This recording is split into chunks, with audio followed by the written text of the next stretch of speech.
Hello everyone and जय माता दी। I hope आप लोगों का आज का दिन बहुत ही अमेजिंग रहा हो।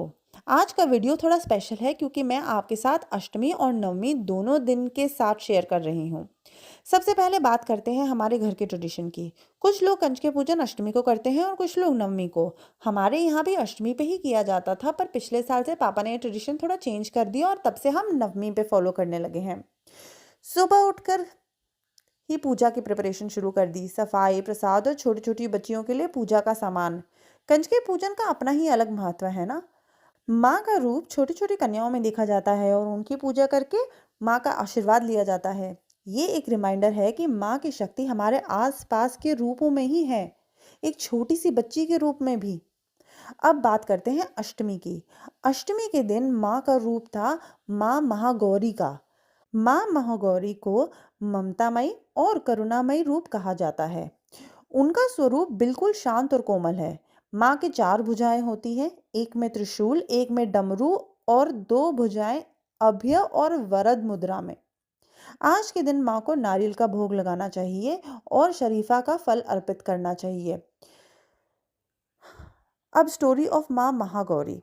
एक प्रसिद्ध कथा है कि माँ ने भगवान शंकर को पति के रूप में पाने के लिए कठिन तपस्या की थी। इस तपस्या के कारण उनका शरीर पूरा काला पड़ गया था।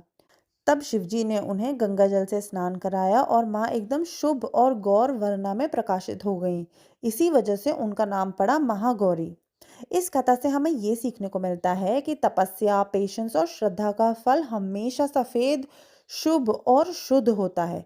जिंदगी में भी अगर हम पेशेंस रखते हैं और अपना बेस्ट देते हैं तो अंतिम परिणाम हमेशा सुख और शांति देता है।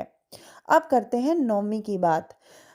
नवमी वाले दिन माँ का रूप है माँ सिद्धिदात्री का। माँ का स्वरूप चार भुजाओं वाला है और वे सिंहासन पर विराजमान होती हैं। माँ को ही सिद्धि देने वाली माता कहा जाता है। आज के दिन माँ को तिल, दही और अन्न का भोग लगाया जाता है और संतरे का फल अर्पित किया जाता है।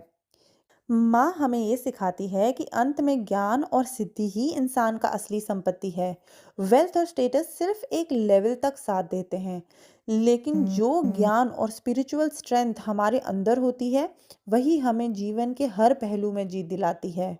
और आज का दिन हमारे लिए और भी खास इसलिए होता है क्योंकि आज कंजके पूजन करके 9 दिन की पूजा का समापन होता है। छोटी कन्याओं को प्रसाद, छोटे छोटे गिफ्ट्स दिए जाते हैं। ये माँ की शक्ति का प्रत्यक्ष रूप है। और सबसे बड़ा लेसन ये है कि माँ हमेशा निर्मल मन और शुद्ध भक्ति से प्रसन्न होती है, ना कि सिर्फ बड़े भोग या श्रृंगार से। तो दोस्तों, आज का ये वीडियो सिंपल सा मैसेज यही है कि माँ के हर रूप का अपना एक पाठ है। माँ महागौरी से पेशेंस और प्योरिटी सीखते हैं और माँ सिद्धिदात्री से ज्ञान और सिद्धि की वैल्यू। नवरात्रि का अंत हमेशा एक नए उत्सव, नई पॉजिटिविटी और माँ के आशीर्वाद के साथ होता है। बस माँ से सिर्फ एक यही प्रार्थना है कि सभी को सुख, शांति और समृद्धि प्रदान। अब जब हम सब ने माँ के सारे रूपों के बारे में सीखा, सुना, पढ़ा और इन 9 दिनों में माँ के सारे रूप की प्रार्थना करी, तो मैं चाहती हूँ कि आप मेरे को कमेंट सेक्शन में या पर्सनल मैसेज करके बताएं कि आप माँ के कौन से रूप के साथ सबसे ज़्यादा कनेक्शन फील करते हैं। मुझे आपके आंसर सुनना अच्छा लगेगा और मैं वेट करूँगी और देखूँगी कि किसके कितने रिस्पॉन्सेज आते हैं।